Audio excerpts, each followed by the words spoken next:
Oh, good afternoon. We got some bad news today. We're going to talk about something farmers, gardeners don't like to talk about, but it's just part of life: failure.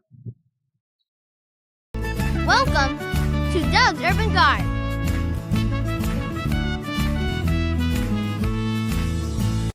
So, what has happened? This was the onion bed that we planted. There's an earlier video on planting onions. And as you can see, we're not getting any onions. This was a bed over here that we planted in garlic. Also, there was a video on garlic. As you can see, we're not getting garlic. So, what happened? In the old days, the farmers used to get together at the little county store around the potbelly stove, drink coffee, and talk about successes and failures. And they learned from each other. Today, we don't do that. We have the internet, we have videos, we have all kinds of information that we can get. So you got to find out why you failed so next year you can be successful. So the first thing I concerned myself with was, what about the soil? So I got this soil test kit, and as you can see, let me turn it around the right way.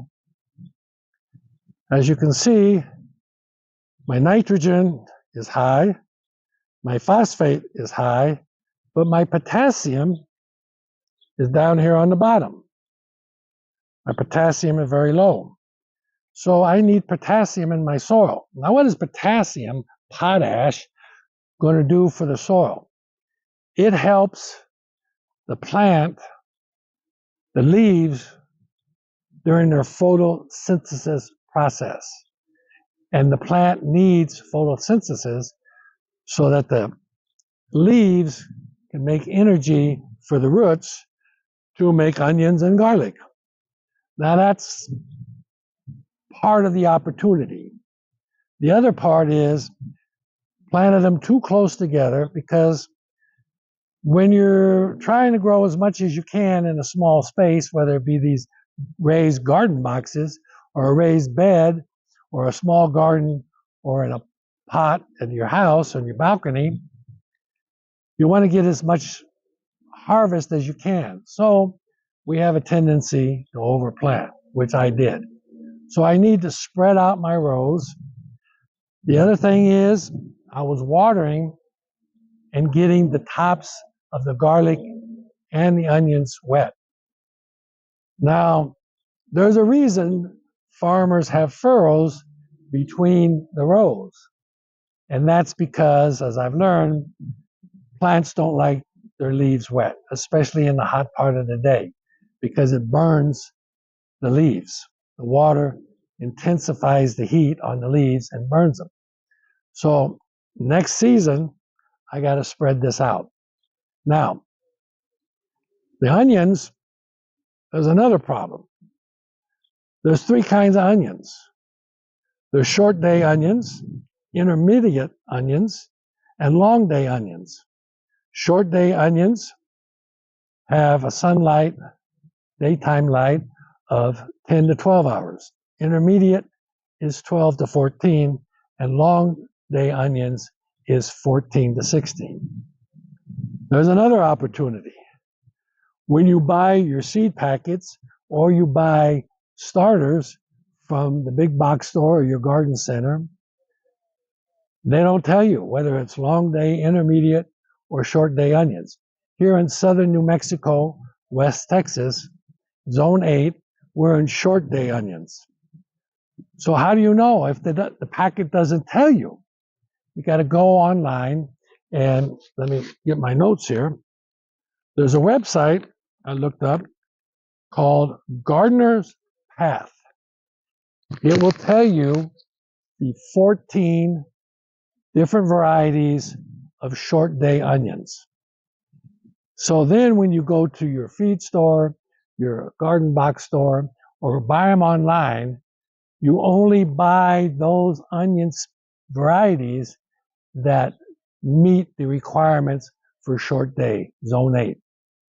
That's another problem I had. Onions just aren't onions. One onion doesn't grow well in this area, and that's what I'm finding out. So next year, I got to get seeds, the variety that will do short days, because that's where we live. Now, the same thing goes for the garlic. The garlic, then same problem, tested both soils. They're both low in potash. So how can we put potash into the soil? There's a number of ways. One, coffee grounds are very good for potash. Putting more compost into the soil is good to put potash back in the soil. The other way is to buy potassium sulfide, which I like to do it natural, but to get the potash back up to the level it needs to be, I'm going to have to buy some, which I did, and mix it according to the specifications on the package, mix it into the soil. So there you go. You got problems. You got to find a reason, and we can't go to the county store and sit around and talk to the old farmers, drinking coffee, and find out how they succeeded and how I failed. So we have the internet now. You can go on there, pull up 10, 15 different websites at the tip of your fingers and start researching on what failed so you can be successful next year.